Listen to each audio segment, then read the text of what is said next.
Hey there, welcome to day 339 of our Get Your Goals Annual Challenge. Sharon Horne-Ellstrom here, and today we're hopping into our SOAP framework. Love our SOAP framework. And we are going to share our story, our current story, our CD story for one area or aspect of our life that we want to change or improve. I think most of the time when I say change, it's something that I want to, of course, make better in my life. I don't think any of us set out to change things and make them worse for ourselves. So today, our current story and our desired story. Now I'm going to, and I haven't done mine yet. I picked a kind of a big project, and I was thinking this morning, it might actually be the subject of next year's annual challenge. I'm not sure yet, but it popped into my head and I'm like, okay, that's something I've needed to and been working on my entire life. Maybe it's time to make it a single daily action focus of personal improvement. And if I need to do it, probably other people do as well. And mine is my improvement area. My challenge area is to reduce clutter and get organized. And if people actually saw what my life is like, it's kind of like these bears up here, got a lot of them. There's a lot of excess stuff in my life. Now, a few years ago, I moved and I literally set a goal to reduce and get rid of 90% of the physical things that I own. I was downsizing, I was changing, I was moving, I was following my divorce. My kids had moved out, they're grown and have kids of their own.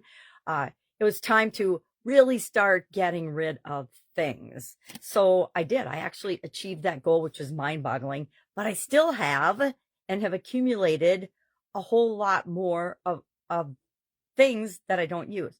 I will admit I have a storage unit that I have been to maybe twice or three times in the last 4 years. I think I've had it for 4 years now. So next summer, maybe that's got to be part of my goals and objectives, is to get rid of that, declutter, start organizing, and create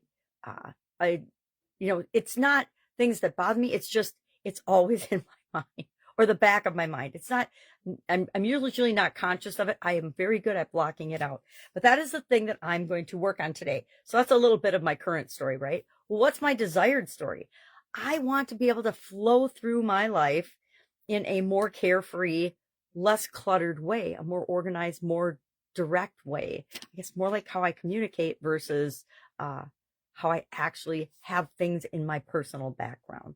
You know, I have literally hundreds and hundreds of books, hundreds and hundreds of, I reduced my collection of teddy bears, but I still have a lot of teddy bears and stuffed animals.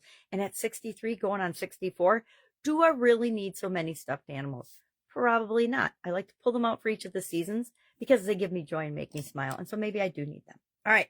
So what are we going to do today? We're going to look at the S in the SOAP framework, which of course stands for story or situation. And C stands for our current story. What's going on right now in our life with respect to this area that we want to improve? Why did it come to mind? Why did we choose this one? What's it costing us? What is it causing us to do or not do? How is it impeding us actually creating and doing what we want in this area or aspect of our life? And I looked up a couple of new tools, and we've talked about a lot of different tools for doing this, identifying our current story. I really like the journalistic framework, who, what, where, when, why, and how, because it reminds me to look at each of those things for my current situation. And then what do I want my desired situation to look like? That's a great one because it works for both. With respect to identifying our current story, we can just grab a piece of paper and start writing down a narrative of what actually is going on. And the more we write, you start out by just writing down what the situation is in your mind. Hey, I'm a decluttered hoarder. Ooh, that was harsh, but probably a little true. When you write that down and then start to expound on that, all of a sudden you have a whole lot of things that are describing the current situation.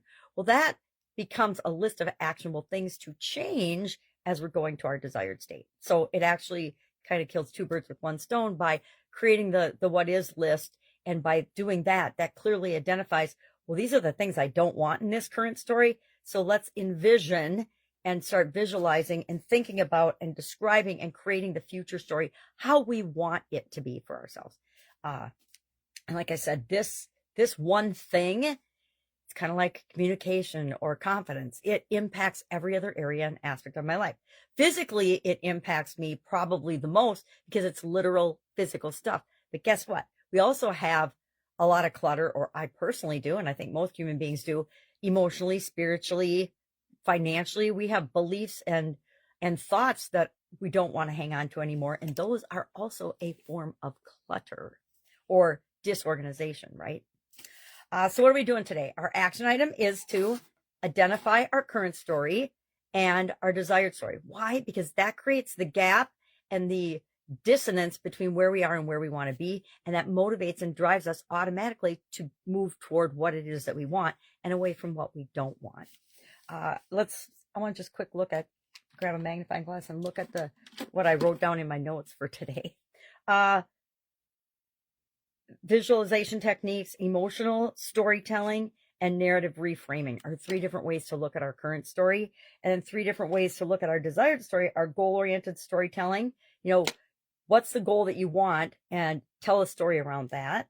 Positive affirmations, of course, and then future self narrative. What does my life look like? What do I look like? What am I doing? What am I saying? What am I feeling? And the more we add emotions to things, when we're visualizing, the more real they become for us. All right, that's all I've got today. I'm rambling. If I can help you in any way on this, ask. Otherwise, there's a write-up in Guide 17, or there will be when I post it later this morning, of the Get Up and Go Challenge private Facebook group page. Almost got that. All right, have an awesome day, and I'll, of course, see you tomorrow.